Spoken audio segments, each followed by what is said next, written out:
Assalamualaikum warahmatullahi wabarakatuh. Selamat pagi teman-teman. Kami dari kelompok 8 akan mempresentasikan hasil diskusi dari kelompok kami mengenai kemiskinan struktural. Dengan anggota kelompok saya, Agung Prasetyawan, Dewi Lisa Arfianti, dan Indri Anggraini. Baik, pada pembahasan pertama kali ini pengertian kemiskinan struktural. Kemiskinan adalah sebuah fenomena atau sebuah keadaan kekurangan uang maupun barang untuk menjamin kehidupan seseorang demi kelangsungan hidupnya. Pengertian lain dari kemiskinan adalah kekurangan kebutuhan sosial, baik terkhususnya sosial, ketidakmampuan, bahkan ketergantungan untuk berpartisipasi terhadap sesuatu dalam kehidupan bermasyarakat. Kemiskinan struktural adalah kemiskinan yang disebabkan oleh faktor-faktor buatan manusia, seperti kebijakan ekonomi yang tidak adil, distribusi hasil produksi yang tidak merata, korupsi dan kolusi, serta tatanan ekonomi yang cenderung menguntungkan kelompok masyarakat tertentu. Munculnya kemiskinan struktural disebabkan karena berupaya menanggulangi kemiskinan natural, yaitu dengan direncanakan bermacam-macam program kebijakan. Namun, karena pelaksanaannya tidak seimbang, pemilikan sumber daya yang tidak merata, kesempatan yang tidak sama menyebabkan keikutsertaan masyarakat menjadi tidak merata pula, sehingga menimbulkan struktur masyarakat yang timpang. Kemiskinan struktural merupakan kemiskinan yang dialami oleh suatu golongan masyarakat karena struktur sosial masyarakat tersebut memungkinkan golongan masyarakat tidak ikut menggunakan sumber-sumber pendapatan yang sebenarnya tersedia bagi mereka. Kemiskinan bentuk ini disebabkan karena kurangnya perhatian pemerintah dan rendahnya akses terhadap sumber daya yang pada umumnya terjadi pada suatu tatanan sosial budaya ataupun sosial politik yang kurang mendukung adanya pembebasan kemiskinan. Masyarakat miskin dapat dilihat dari ciri-cirinya, yaitu pendapatan masih rendah atau bahkan tidak berpendapatan, tidak memiliki pekerjaan tetap, pendidikan rendah bahkan tidak berpendidikan, tidak memiliki tempat tinggal, tidak terpenuhnya standar minimal gizi. Untuk dilihat secara spesifik, penduduk miskin dapat dilihat juga dengan tingkat SDM yang rendah, umumnya tinggal di wilayah dengan karakteristik marginal, dengan infrastruktur terbatas dan tingkat adopsi teknologi yang rendah. Baik, pada pembahasan selanjutnya yaitu mengenai faktor-faktor penyebab kemiskinan struktural. Kemiskinan struktural dapat terjadi akibat sistem yang berjalan tidak memungkinkan masyarakat miskin untuk bergerak naik kelas sosial, baik sistem yang berjalan pada kultur kebudayaan maupun pemerintahan, di mana seorang individu gagal memanfaatkan sumber-sumber pendapatan yang pada dasarnya tersedia bagi seluruh masyarakat. Keadaan ini disebabkan karena sistem sosial tidak mampu menyediakan sarana bagi individu tersebut untuk ikut serta dalam memanfaatkan sumber-sumber pendapatan. Kemiskinan tidak disebabkan oleh faktor tunggal dan tidak juga terjadi secara linear. Sebaliknya, kemiskinan bersifat majemuk dan disebabkan oleh multifaktor yang saling terkait satu sama lain. Secara prinsip ada 3 faktor penyebab kemiskinan, yaitu faktor struktural, faktor kultural, dan sumber daya alam yang terbatas. Penyebab kemiskinan dapat juga disebabkan oleh diskriminasi sosial, ekonomi, dan politik, serta kesenjangan geografis. Bentuk diskriminasi dapat berupa ketidaksetaraan pendapatan, ketidaksetaraan gender, dan ras. Diskriminasi seperti ini dapat menyebabkan budaya kemiskinan. Faktor-faktor penyebab kemiskinan yaitu yang pertama, secara makro, kemiskinan muncul karena ketidaksamaan pola kepemilikan sumber daya yang menimbulkan distribusi pendapatan yang timpang. Penduduk miskin hanya memiliki sumber daya dalam jumlah yang terbatas dan kualitasnya juga rendah. Yang kedua, kemiskinan muncul akibat perbedaan kualitas sumber daya manusia. Karena kualitas sumber daya yang rendah, berarti produktivitas juga rendah. Upahnya pun juga ikut rendah. Yang selanjutnya adalah kemiskinan muncul sebab perbedaan akses dan modal. Akibat keterbatasan dan ketiadaan akses, manusia mempunyai keterbatasan pilihan untuk mengembangkan hidupnya, kecuali menjalankan apa yang saat ini dilakukan dengan terpaksa. Dengan demikian, manusia mempunyai keterbatasan dalam melakukan pilihan. Akibatnya potensi manusia untuk mengembangkan hidupnya menjadi terhambat. Saya akan melanjutkan presentasi dari teman saya, yaitu faktor-faktor penyebab kemiskinan yang keempat. Kemiskinan juga muncul karena adanya perbedaan kualitas sumber daya manusia, karena jika kualitas manusianya rendah pasti akan mengaruhi yang lain, seperti pendapatan. Tapi itu hanyalah masalah klasik. Sekarang penyebab kemiskinan adalah karena tidak mempunyai uang yang banyak. Orang yang punya uang yang banyak, mereka dapat meningkatkan kualitas hidupnya karena mereka dapat bersekolah ke jenjang yang lebih tinggi. Berbeda dengan orang miskin yang tidak punya uang banyak. Mereka tidak dapat bersekolah yang lebih tinggi karena mereka tidak punya uang lagi untuk membiayai uang sekolah seperti masuk perguruan tinggi atau SMA. Lalu selanjutnya terdapat dampak kemiskinan struktural. Yang pertama, pengangguran. Pengangguran umumnya disebabkan karena jumlah angkatan kerja atau para pencari kerja tidak sebanding dengan jumlah lapangan kerja yang ada yang mampu menyerapnya. Pengangguran seringkali menjadi masalah dan dalam pembangunan masyarakat, khususnya bidang ekonomi.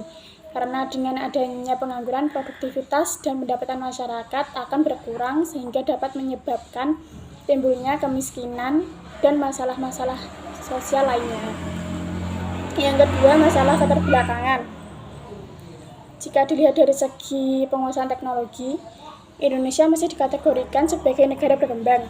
Ciri negara berkembang adalah rendahnya tingkat pendapatan dan pemerataannya, rendahnya tingkat kemajuan dan pelayanan kesehatan, kurang terpeliharanya fasilitas umum, rendahnya tingkat disiplin masyarakat, rendahnya tingkat keterampilan penduduk, rendahnya pendidikan formal, kurangnya modal, rendahnya produktivitas tenaga kerja, serta lemahnya tingkat manajemen usaha. Yang ketiga, tingkat pendapatan rendah. Dengan pendapatan per kapita yang masih rendah, berakibat penduduk tidak mampu memenuhi berbagai kebutuhan hidupnya, sehingga sulit mencapai manusia yang sejahtera. Pendapatan per kapita rendah juga berakibat kemampuan membeli masyarakat rendah, sehingga hasil-hasil industri harus disesuaikan dengan jenis dan harganya. Bila industri terlalu mahal, tidak akan terbeli oleh masyarakat. Hal ini akan mengakibatkan industri sulit berkembang dan mutu hasil industri sulit ditingkatkan. Penduduk yang mempunyai pendapatan per kapita rendah juga mengakibatkan kemampuan menabung menjadi rendah. Bila kemampuan menabung menjadi rendah, pembutuhan modal menjadi lambat, sehingga jalannya pembangunan menjadi tidak lancar. Yang keempat, masalah keterbatasan modal. Masalah kekurangan modal ini disebabkan karena tingkat pendapatan masyarakat yang rendah, yang menyebabkan tabungan dan tingkat pembentukan modal menjadi rendah. Pendapatan yang rendah juga mengakibatkan kemampuan investasi rendah, yang menyebabkan modal dan produktivitas rendah. Lalu selanjutnya, yang kelima, kriminalitas. Kesulitan mencari nafkah mengakibatkan orang lupa diri sehingga mencari jalan cepat tanpa mempedulikan halal atau haramnya uang sebagai alat tukar guna memenuhi kebutuhan. Yang keenam, putus pendidikan. Mahalnya biaya pendidikan menyebabkan rakyat miskin putus sekolah karena tak lagi mampu membiayai sekolah. Putus sekolah dan hilangnya kesempatan pendidikan akan menjadi penghambat rakyat miskin dalam menambah keterampilan, menjangkau cita-cita dan mimpi mereka. Yang ketujuh, masalah kesehatan. Kesehatan sulit untuk didapatkan karena kurangnya pemenuhan gizi sehari-hari akibat kemiskinan membuat rakyat miskin sulit menjaga kesehatannya. Belum lagi biaya pengobatan yang mahal di klinik atau di rumah sakit yang tidak dapat dijangkau masyarakat miskin. Lalu yang kedelapan, buruknya generasi penerus. Jika anak-anak putus sekolah dan bekerja karena terpaksa, maka akan ada gangguan pada anak-anak itu sendiri, seperti gangguan pada perkembangan mental, fisik, dan cara berpikir mereka. Lalu yang kesembilan, sumber daya yang dikelola terbatas. Semakin terbatasnya sumber daya yang dikelola merupakan dampak yang diterima masyarakat akibat dari penerapan kebijakan yang dilakukan oleh pemerintah. Lalu selanjutnya terdapat upaya-upaya dalam mengatasi kemiskinan struktural di masyarakat. Strategi yang dilakukan yaitu yang pertama, Karena kemiskinan bersifat multidimensional, maka program pengentasan kemiskinan sebaiknya juga tidak hanya memprioritaskan aspek ekonomi, tapi memperhatikan dimensi lain. Dengan kata lain, pemenuhan kebutuhan pokok memang perlu mendapat prioritas, namun juga harus mengejar target mengatasi kemiskinan non-ekonomik. Strategi pengentasan kemiskinan hendaknya diarahkan untuk mengikis nilai-nilai budaya seperti apatis, apolitis, fatalistik, ketidakberdayaan, dan sebagainya. Apabila budaya ini tidak dihilangkan, kemiskinan ekonomi akan sulit ditanggulangi. Selain itu, langkah pengentasan kemiskinan yang efektif harus pula mengatasi hambatan-hambatan yang sifatnya struktural dan politis. Yang kedua, untuk meningkatkan kemampuan dan mendorong produktivitas, strategi yang dipilih adalah peningkatan kemampuan dasar masyarakat miskin untuk meningkatkan pendapatan melalui langkah perbaikan kesehatan dan pendidikan, peningkatan keterampilan usaha, teknologi, perluasan jaringan kerja atau networking, serta informasi pasar. Yang ketiga, melibatkan masyarakat dalam keseluruhan proses penanggulangan kemiskinan, mulai dari perencanaan, pelaksanaan, pengawasan, dan evaluasi, bahkan pada proses pengambilan keputusan. Yang keempat, strategi pemberdayaan masyarakat yang dipelopori oleh kelompok pakar dan aktivis. LSM menegaskan masyarakat miskin adalah kelompok yang mampu membangun dirinya sendiri jika pemerintahannya mau memberi kebebasan bagi kelompok itu untuk mengatur dirinya. Selanjutnya, saya akan menjelaskan mengenai unsur-unsur yang dapat menunjang keberhasilan dari strategi yang tadi sudah dijelaskan oleh Mbak Indri. Jadi, yang pertama adalah upaya penanggulangan kemiskinan tersebut sebaiknya dilakukan secara menyeluruh, terpadu, lintas sektor, dan sesuai dengan kondisi dan budaya lokal. Karena tidak ada satu kebijakan kemiskinan yang sesuai untuk semua. Kemudian, memberikan perhatian terhadap aspek proses tanpa mengabaikan hasil akhir dari proses tersebut. Biarkan orang miskin merasakan bagaimana proses mereka bisa keluar dari lingkaran setan kemiskinan. Kemudian yang ketiga, melibatkan hasil proses dialog dengan berbagai pihak dan konsultan dengan segenap pihak yang berkepentingan, terutama masyarakat miskin. Yang keempat adalah meningkatkan kesadaran dan kepedulian di kalangan semua pihak yang terkait, serta membangkitkan gairah mereka yang terlibat untuk mengambil peran yang sesuai agar tercipta rasa memiliki program. Yang kelima, menyediakan ruang yang seluas-luasnya bagi munculnya aneka inisiatif dan kreativitas masyarakat di berbagai tingkat. Jadi dalam hal ini, pemerintah lebih berperan hanya sebagai inisiator, selanjutnya bertindak sebagai fasilitator dalam proses tersebut, sehingga akhirnya kerangka dan pendekatan penanggulangan kemiskinan disepakati bersama. Kemudian yang keenam, pemerintah dan pihak lainnya seperti perguruan tinggi, pengusaha, masyarakat, madani, partai politik, dan lembaga sosial keagamaan dapat bergabung menjadi kekuatan yang saling mendukung satu sama lain. Kemudian yang terakhir, pemerintah sebagai otoritas yang bertanggung jawab dalam menyusun anggaran belanja harus menyadari pentingnya penanggulangan kemiskinan ini, sehingga upaya ini ditempatkan dan mendapat prioritas utama dalam setiap program di setiap instansi. Dengan demikian, penanggulangan kemiskinan menjadi gerakan dari, oleh, dan untuk rakyat. Secara umum, sebenarnya ada strategi yang dapat dijalankan untuk menanggulangi sebuah kemiskinan struktural. Yang pertama, membuka peluang dan kesempatan berusaha bagi orang miskin untuk ikut berpartisipasi dalam proses pembangunan ekonomi. Yang kedua, kebijakan dan program untuk memberdayakan kelompok miskin. Kemiskinan memiliki sifat multidimensional, maka penanggulangannya tidak cukup hanya dengan mengandalkan pendekatan ekonomi, akan tetapi juga mengandalkan kebijakan dan program di bidang sosial, politik, hukum, dan kelembagaan. Yang ketiga, kebijakan dan program yang melindungi kelompok miskin. Kelompok masyarakat miskin sangat rentan terhadap goncangan internal, misalnya kepala keluarga meninggal, jatuh sakit, atau PHK. maupun goncangan eksternal, misalnya kehilangan pekerjaan, bencana alam, atau konflik sosial, karena tidak memiliki ketahanan atau jaminan dalam menghadapi gonjangan-gonjangan tersebut. Kemudian yang keempat, kebijakan dan program untuk memutus pewarisan kemiskinan antar generasi, hak anak, dan peranan perempuan. Kemudian, kelima, kemiskinan seringkali diwariskan dari generasi ke generasi berikutnya. Karena itu, rantai pewarisan kemiskinan harus diputus. Meningkatkan pendidikan dan peranan perempuan dalam keluarga adalah salah satu kunci memutus rantai kemiskinan.